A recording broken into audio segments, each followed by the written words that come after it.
and welcome back to the Artful Chef. Miss M here today for my art students. This is Jara, my son. Jara, tell my students how old you are. 11. He's 11. Okay, so if he can do this, you can do this. So y'all are talking about this week the artist MC Escher. And so MC Escher was famous for these drawings that he did that created this visual mazes and these shapes that repeated over and over again and had these unique twists and turns. So do you have any idea what those were called? Tessellations. So tessellations are actually a connection between art and math. So a little math lesson here. So there are 3 different types of tessellations. There is a translation. So a translation, you could look at this. A translation is where something slides. So if I had this arrow and I slid it to another spot, that's a translation because it's moving or sliding.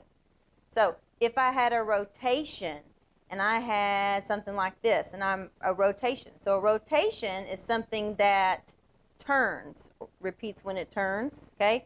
So you could start here and then turn it. That's a rotation.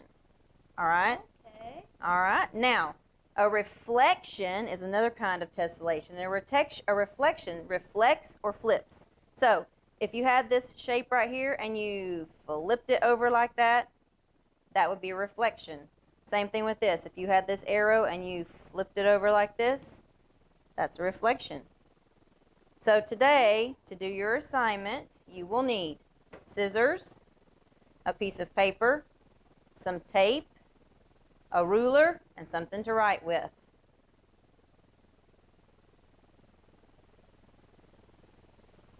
All right, so let's get started. So Jara, I want you to get your piece of paper and a pencil. I'm going to use a marker on mine so that you guys can see what we're doing. So we're going to take our ruler and we're going to measure over 3 inches from the side. So Jara, take your ruler, and it is magnetic because this table, so yeah, pick it up, put it on the edge of your paper, and I want you to make a mark at 3 inches. So my ruler actually starts down like here. So make a mark at 3 inches. Drawing a bit. Oh. And then I want you to also, from the other side, make a mark at 3 inches. And then you're just going to draw your lines, okay? Like this? Yep, just like that. And it is a little bit more difficult because it's magnetic, but I thought it would help you. Super difficult. Then I'm going to let you keep working and I'm going to keep demonstrating. So I'm going to cut out my square that I just drew. That's 3 inches by 3 inches big.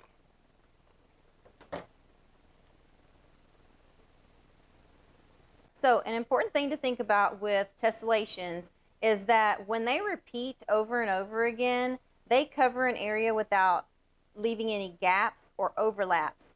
So if you had something like a circle, and I'll show you an example here with a circle. If you have circles and you repeat them or you slide them and you have it over next to each other, a circle next to a circle is going to leave a space because that's just the nature of a circle because it doesn't have those spaces to touch and fill in those gaps. So you cannot create a tessellation by having circles because no matter which way you do them, there's always going to be this gap between the circles. So circles are a no-no for this assignment. So you're going to take this square. Okay, Jerry, you have your square? Yep, I have my square. And you're going to label the sides 1 through 4. So you're going to start at the top. So we have 1, 2, 3, and 4. These numbers will help you later when we start cutting this apart to make our shape.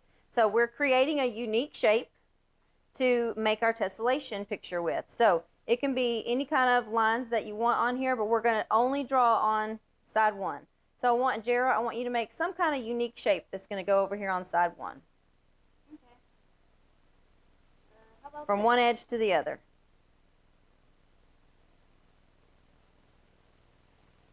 All right, so you are going to cut out what you just made on side one. So grab your scissors and cut out that shape. Okay.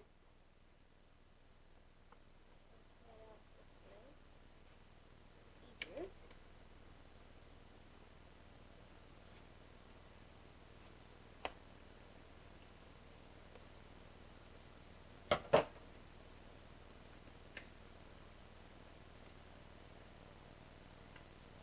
I almost have to cut. Hold on. You're fine.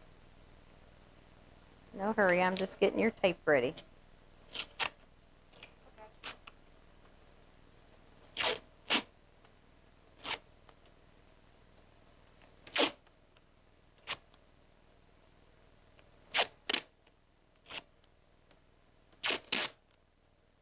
Oh, I am bad at cutting. All right, well, you did make a unique design. So you're going to take side one that you just cut out, and you're going to lay it against side three. Against side 3. The flat sides need to touch, so you're going to turn it that way. Oh, like this? Uh-huh. So flat side against flat side, and you're going to tape that together. So I got you some tape already torn there. Let's see. So like this. Yep. And I'm going to tape the front and the back to make sure that my shape holds its shape when we start working with it.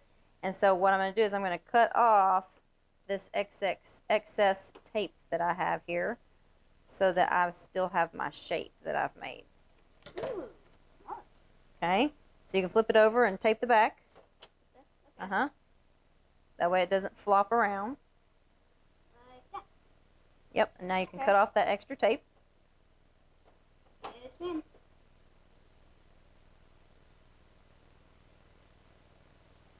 What's the next part while I cut this out? Now we're going to draw a shape on side 2. Again, it can be whatever shape you want.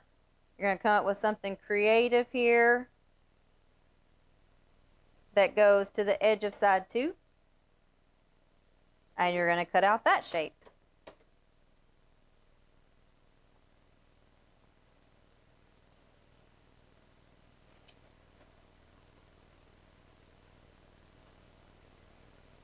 I don't know what it is. What this is. Well, I don't either, but we're going to come up with That looks something. like a mouth and then a little mouth. A little bit, yep. Mine kind of looks a little bit like a beak, like a bird's beak. The bird's beak. Yeah. All right. I'm going to go ahead and tear you some tape off for this one. Okay. Because you are going to take this one, so side 2. Oh, that's okay. We'll tape it back together. So side 2 is going to tape to side 4. So again, straight sides. This will go to side 4? Mm-hmm. So you see how mine comes out a little bit under? That's okay. Same So I'm going to line it up at the corner and just tape that down. Tape the back side.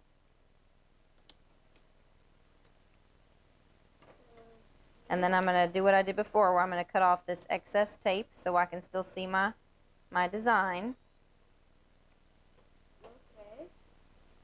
Maybe take that a little bit better.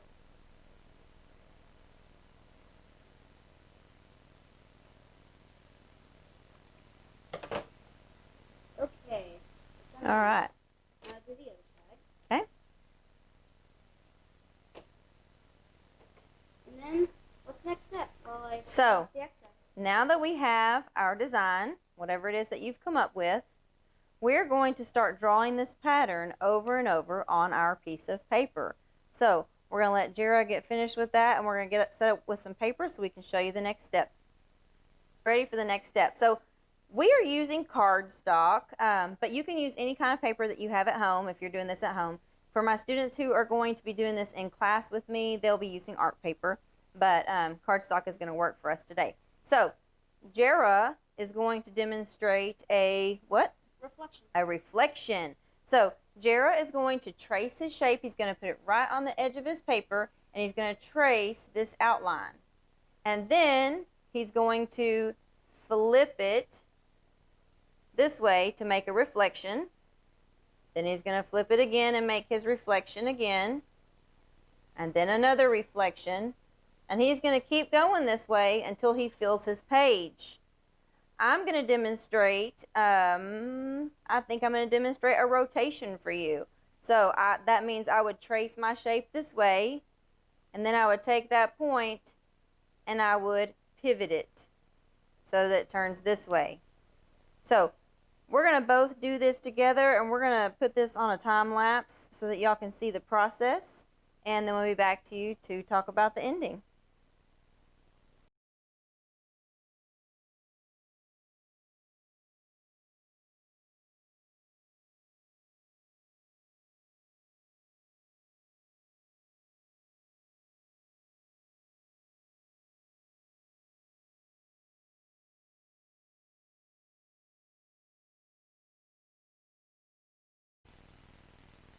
All right, so Jared and I have finished tracing our shapes, and we have colored them in. So I want you to choose a simple color palette. You can do 2, 3 colors. If you want to do it blacks and whites, that's fine. Something monochromatic, and we haven't done color theory yet, but monochromatic is different shades of the same color. But mine, if you want to look here, mine's pink and blue. Jara? Mine is the cooler green and brown and blue.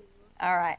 So we kind of looked at ours and decided what we thought that the shapes kind of resembled, and mine kind of looks like, I feel like a fish with the little curly fin coming off of there, and Jara's looks more like, I don't know, continent, piece of like land. pieces of land, continents.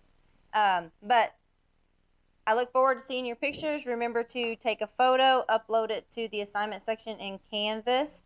Those of you who are in-person students, we will do this in class.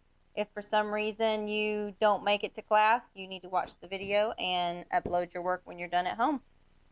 Bye.